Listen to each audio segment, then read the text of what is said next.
ប្រធានាធិបតីអាមេរិកដូណាល់ត្រាំបានធ្វើការសន្ទនាតាមទូរស័ព្ទដ៏តានតឹងជាមួយនាយករដ្ឋមន្ត្រីអ៊ីស្រាអែលបេនចាមីនណេដានយ៉ាហ៊ូកាលពីថ្ងៃប្រហ័សបត់នេះបើយោងតាមការចុះផ្សាយរបស់សិនកាលពីថ្ងៃសុក្រនេះបើយោងតាមការចុះផ្សាយរបស់អាណាដូឡូ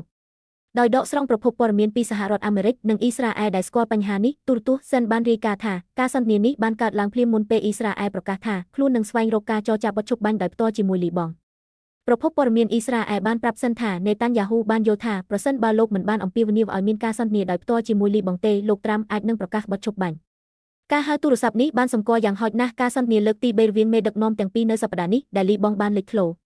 មុននេះក្នុងសប្តាហ៍នេះពួកគេបាននិយាយមុនពេលលោកត្រាំប្រកាសបិទឈប់បាញ់រយៈពេល2សប្តាហ៍ជាមួយអ៊ីរ៉ង់ក្នុងអំឡុងពេលនៃការសន្ទនានោះលោកណេតាន់យ៉ាហ៊ូត្រូវបានគេរាយការណ៍ថាបានជំរុញឲ្យលីបង់មិនត្រូវបានរាប់បញ្ចូលក្នុងក្របខ័ណ្ឌទូលំទូលាយនោះទេ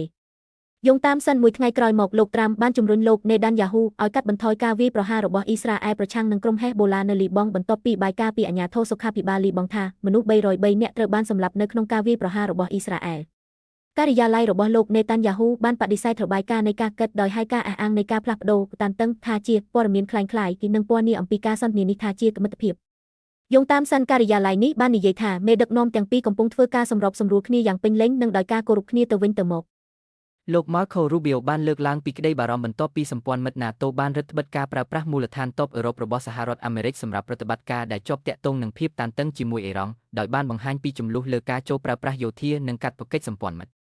លោក Rubio បាននិយាយថាប្រសិនបើអឺរ៉ុបមិនអនុញ្ញាតឲ្យយើងប្រើប្រាស់មូលដ្ឋានទ័ពដែលយើងប្រើប្រាស់និងផ្ដល់មូលនិធិសម្រាប់ការពារជាតិរបស់ពួកគេនៅពេលដែលយើងត្រូវការទេយើងគួរតែបិទវាហើយដកកងទ័ពរបស់យើងចេញការកត់សម្គាល់ទាំងនេះបង្ហាញពីការពិចារណាឡើងវិញអំពីសក្តានុពលនៃវត្តមានកងទ័ពអាមេរិកនៅអឺរ៉ុបប្រសិនបើការចូលប្រើប្រាស់ប្រតិបត្តិការនៅតែមានកម្រិតបញ្ហានេះឆ្លុះបញ្ចាំងពីការមិនចុះសម្រុងគ្នាជាបន្តបន្ទាប់នៅក្នុង NATO លើការចូលរួមក្នុងជម្លោះនៅមជ្ឈិមបូព្រា